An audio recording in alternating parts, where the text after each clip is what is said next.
तो बच्चों, आज आपके पास क्वेश्चन है। Manish wants to buy a trapezium shaped field.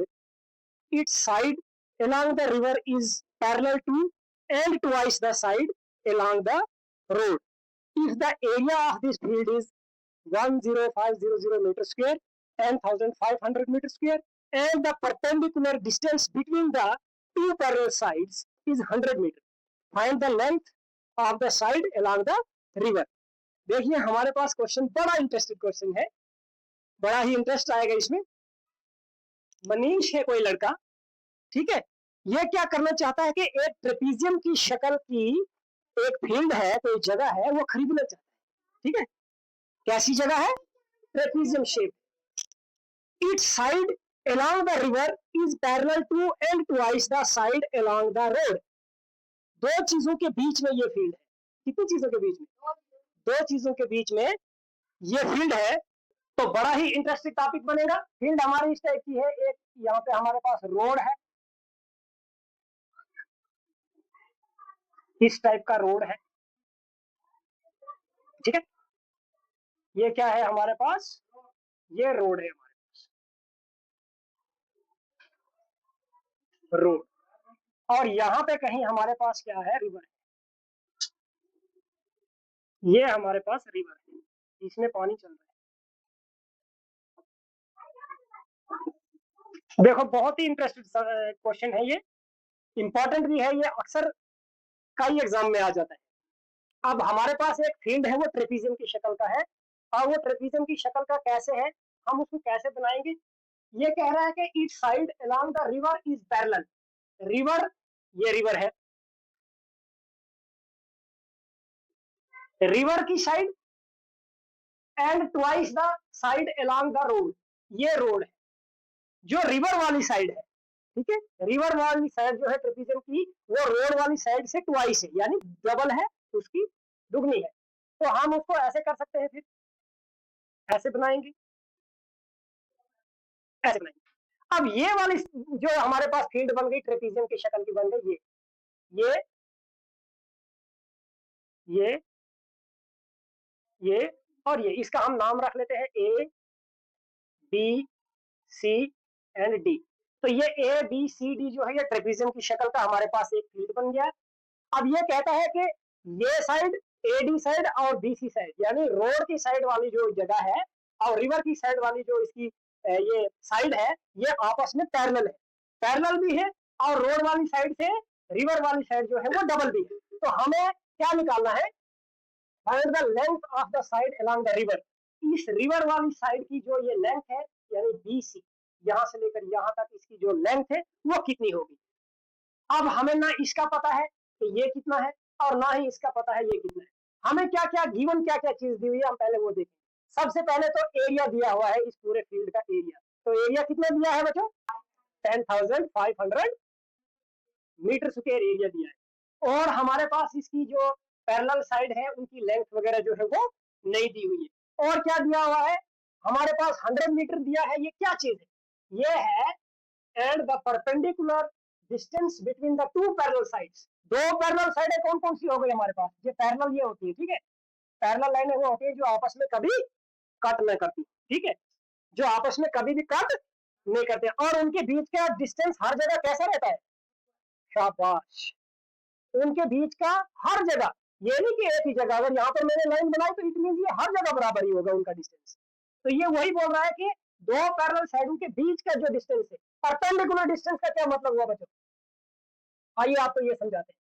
Perpendicular किसको बोलते हैं? जो बराबर 90 डिग्री एंगल पे कोई लाइन काटे, ठीक है। 90 डिग्री एंगल पर जो लाइन आपस में काटे उसको परपेंडिकुलर कहते हैं, ठीक है। और मैथमेटिक्स लैंग्वेज में परपेंडिकुलर को इस तरह लिखते हैं, ये डिनोट करते हैं हम परपेंडिकुलर, ठीक है बच्चों। अब परपेंडिकुलर डिस्टेंस इसका कितना है? इसने क्या बताया है कि दो पैरेलल लाइनें हैं, उनके बीच में परपेंडिकुलर डिस्टेंस कितना दिया उसने?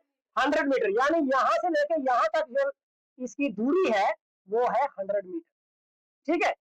तो 100 मीटर कहां से? यानी यहां से लेके यहां तक सीधा खड़ा जो है, ये वाला नहीं, ये तो स्लांट में हो गया ना, ये वाली हाइट नहीं मानी जाती है। हाइट क्या होती है? सीधी। तो हम इसको यहाँ पे भी ड्रा कर सकते हैं, हम इसको यहाँ पर भी इस कॉर्नर से भी नीचे ड्रा कर सकते हैं, है ना बच्चों? हम यहाँ से भी ड्रा कर सकते हैं। आप इसको किसी भी जगह से ड्रा कीजिए, बट सिर्फ वो कैसी होनी चाहिए, वो बिल्कुल सीधी होनी चाहिए, 90 डिग्री का एंगल बनना चाहिए, उधर भी इधर भी। तो वो हो गया परपेंडिकुलर डिस्टेंस बिटवीन देम। इन दो लाइनों के बीच में जो दूरी है वो 100 मीटर है, इसमें दिया हुआ है। कितना दिया है? 100 मीटर। अब ये आपको समझ आ गई बात? अब इसी चीज को थोड़ा सा अच्छा से करके लिखते हैं, देखिए कैसे करें। आपको पता है जो चीज हमें गिवन नहीं दी हो और हमने निकालनी हो, तो उसको क्या सपोज करते हैं हम? एक्स सपोज करते हैं, वेरिएबल सपोज करते हैं। शाबाश, एक बच्चे ने वेरिएबल कहा, तो हम इसको कुछ भी लिख सकते हैं। मान लो इसको हमने एक्स डिनोट कर दिया, let's suppose this length is X metre. और फिर ये अगर ये एक्स है तो ये कितनी होगी? ये 2x होगी। क्यों होगी 2x?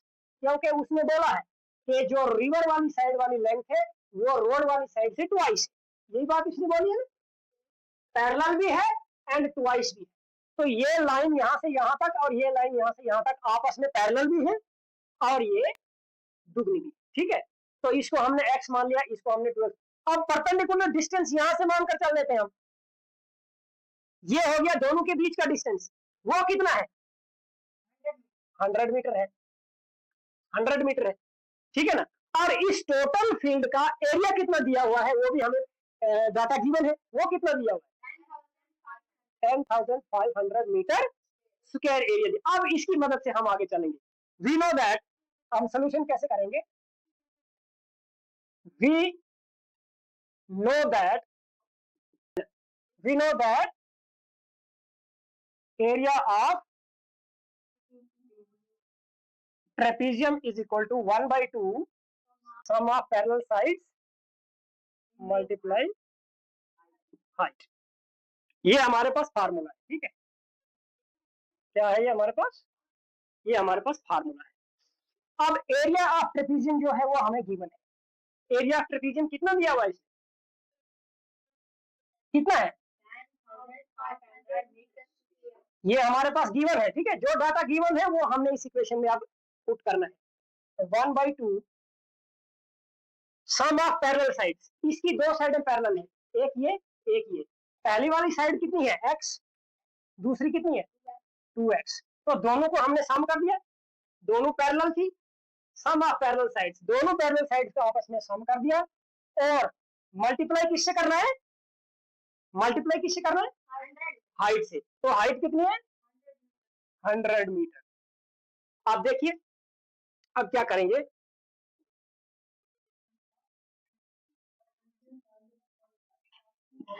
ये वाला 100 उसके डिवाइड में चला जाएगा, ठीक है। इज इक्वल टू 1/2 2x और 1x प्लस होगा, कितना बन जाएगा? 3x। ये 100 मल्टीप्लाई हो रहा था, उसके नीचे डिवाइड में चला गया। मीटर स्क्वायर और 1 मीटर कट गया, ठीक है। 2 जीरो इसके और 2 जीरो इसके कट गए, वहां पे बच गया 105 और 1 मीटर बच गया, ठीक है ना। क्योंकि मीटर स्क्वायर को मीटर से कट गया, 1 मीटर बच गया। इज इक्वल टू कितना हो गया? 1/2 इंटू 3x। अब ये 2 जो है 1/2 है, वहां पर जाकर उससे मल्टीप्लाई हो जाएगा ये, ठीक है। ये मल्टीप्लाई हो जाएगा, उसको डबल कर देगा, वो कितना हो जाएगा? 210 इज इक्वल टू 3x। अब x की वैल्यू यहां से निकालेंगे हम। 3x is equal to 210। मैंने इसको रिवर्स कर दिया, ठीक है। हम कर सकते हैं चेंज, ये उस साइड और वो वाली वैल्यू इस साइड हम कर सकते हैं। अब x यहाँ पर रहेगा और 3 कहाँ जाएगा? शाबाश, 3 1 3, 3 7 21, ठीक है। तो x इज इक्वल टू यहाँ पर 7 बचा, उसके पीछे क्या टर्म बच गई? 0। तो x is equal to 70 metre आ गया, यानी x हमारे पास 70 मीटर आ गया। कौन सी साइड निकाल दी हमने? कौन सी साइड निकाल दी? Road side. वेरी गुड, हमने रोड साइड निकाल दी, क्योंकि रोड साइड को हमने क्या माना था? x माना था, ठीक है। लेंथ ऑफ रोड साइड हम लिख सकते हैं, length of road side is equal to कितनी निकली? 70 मीटर।